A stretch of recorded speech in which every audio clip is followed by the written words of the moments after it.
रोज का वचन। रोज के वचन में आपका स्वागत है। दिन 203। होशे भविष्यवक्ता की पुस्तक अध्याय 6।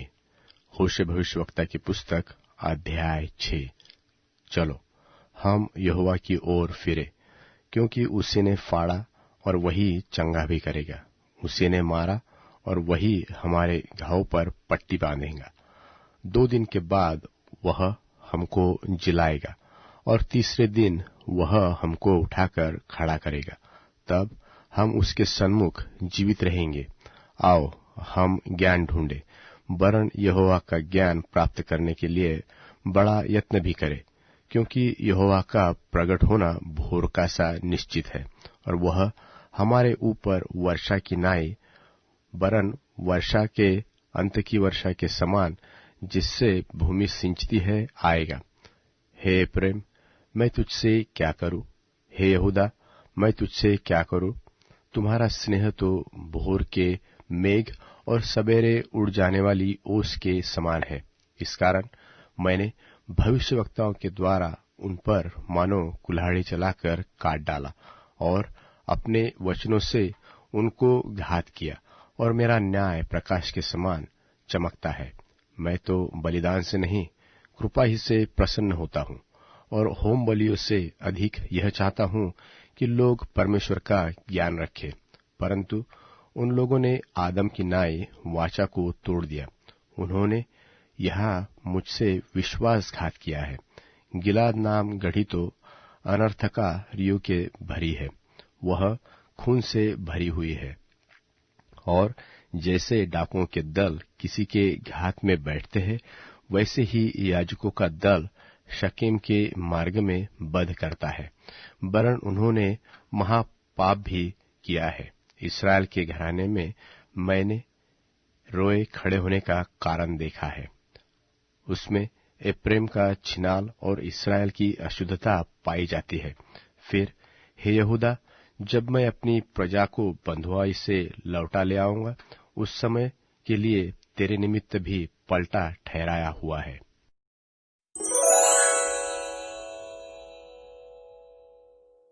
होशे भविष्यवक्ता की पुस्तक अध्याय 7। होशे भविष्यवक्ता की पुस्तक अध्याय 7। जब मैं इस्राएल को चंगा करना चाहता हूं, तब एप्रेम का अधर्म और शोमरोन की बुराइयां प्रकट हो जाती है। वे छल से काम करते हैं।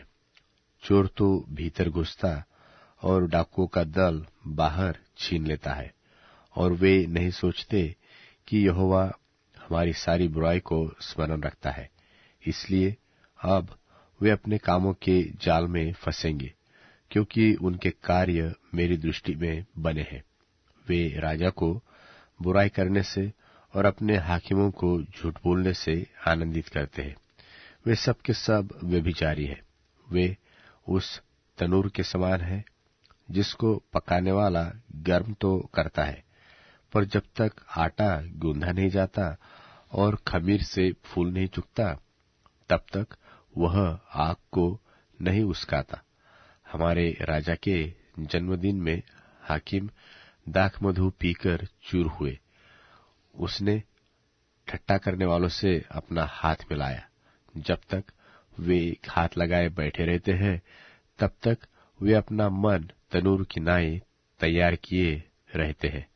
उनका पकाने वाला रात भर सोता रहता है। वह भोर को तनूर की धधकती लौ से लाल हो जाता है। वे सब के सब तनूर की नाई धधकते और अपने नाइयों को भस्म करते हैं। उनके सब राजा मारे गए हैं, उनमें से कोई नहीं है जो मेरी दुहाई देता हो। एप्रेम देश देश के लोग से मिला जुला रहता है। एप्रेम ऐसी चपाती ठहरा है जो उल्टी न गई हो। परदेशियों ने उसका बल तोड़ डाला, परंतु वह इसे नहीं जानता, और उसके सिर में कहीं कहीं पक्के बाल है, परंतु वह इसे भी नहीं जानता। और इस्राएल का गर्व उसके सामने ही साक्षी देता है, यहाँ तक कि वे इन सब बातों के रहते न तो अपने परमेश्वर यहोवा की ओर फिरे और न उसको ढूंढा है। एप्रैम भोली पंडुकी के समान हो गया है, जिसको कुछ बुद्धि नहीं। वे मिस्रियों की दुहाई देते, वे अश्शूर को चले जाते हैं। जब जब वे जाए तब तब मैं उनके ऊपर अपना जाल फैलाऊंगा और उन्हें ऐसा खींच लूंगा जैसे आकाश के पक्षी खींचे जाते हैं। मैं उनको ऐसी ताड़ना दूंगा जैसी उनकी मंडली सुन चुकी है। उन पर हाय, क्योंकि वे मेरे पास से भटक गए। उनका सत्यानाश होए, क्योंकि उन्होंने मुझसे बलवा किया है। मैं तो उन्हें छुड़ाता आया, परंतु वे मुझसे झूठ बोलते आए हैं। वे मन से मेरी दोहाई नहीं देते, परंतु अपने बिछौने पर पड़े हुए हाय हाय करते हैं। वे अन्न और नए दाख मधु पाने के लिए भीड़ लगाते हैं और मुझसे बलवा करते हैं। मैं तो उनको शिक्षा देता और उनकी भुजाओं को बलवंत करता आया हूं, परंतु वे मेरे विरुद्ध बुरी कल्पना करते आए हैं।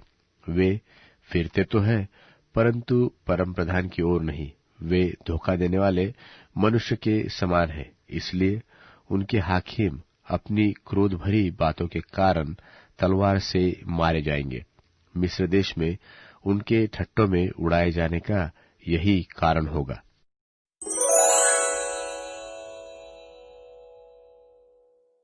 न कि रीति विधियों और बलिदानों के चढ़ाने से। तो हम क्या कहें? क्या नियम शास्त्र बुरा है? नहीं, बिना नियम शास्त्र के द्वारा बुरा क्या है यह मैं जान नहीं पाता।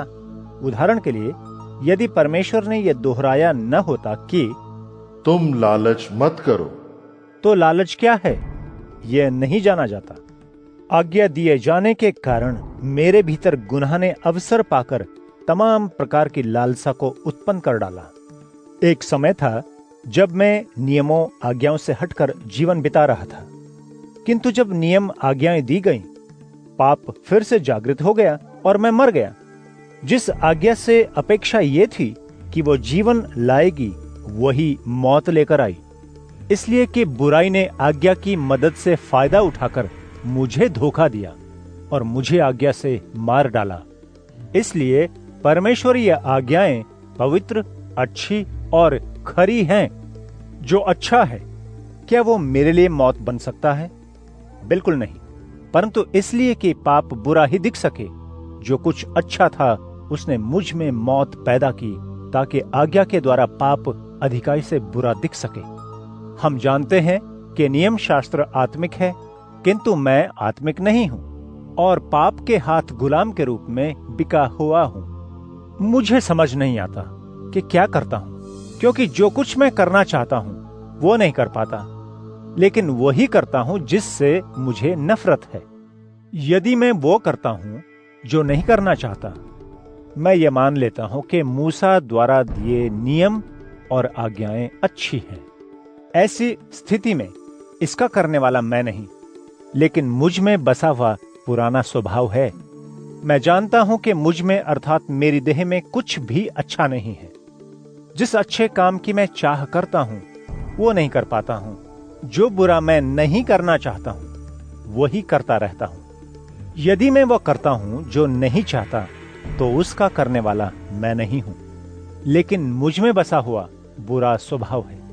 मैं यह प्रवृत्ति अपने भीतर पाता हूं कि जब मैं भला करना चाहता हूं तो बुराई मुझे धर दबोचने के लिए तैयार है।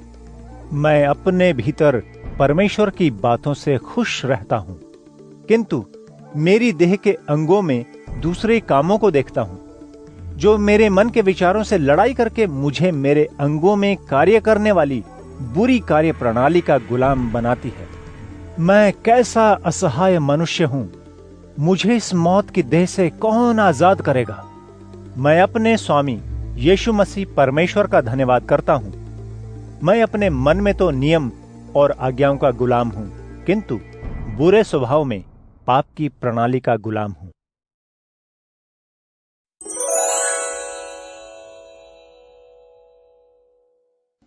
क्या तू मृतकों के लिए आश्चर्यपूर्ण कर्म करता है? क्या मुर्दे उठकर तेरी स्तुति करते हैं? क्या कब्र में तेरी करुणा का, विनाश लोक में तेरी सच्चाई का वर्णन हो सकता है?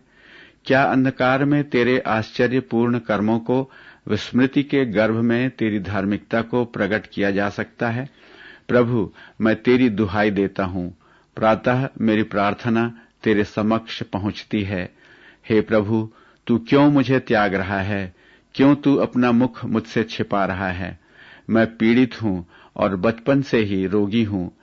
मैं मृत्यु के निकट हूं। मैं तेरा आतंक सहता हूं। मैं निस्सहाय हूं। तेरे क्रोध की लपटों ने मुझे घेर लिया है। तेरा आतंक मुझे नष्ट कर रहा है। वे जल प्रवाह के समान तुझे निरंतर घेरे हुए हैं। उन्होंने मिलकर मुझे घेर लिया है। तूने मेरे प्रिय मित्र और साथी को मुझसे दूर कर दिया है। अब अंधकार ही मेरा साथी है।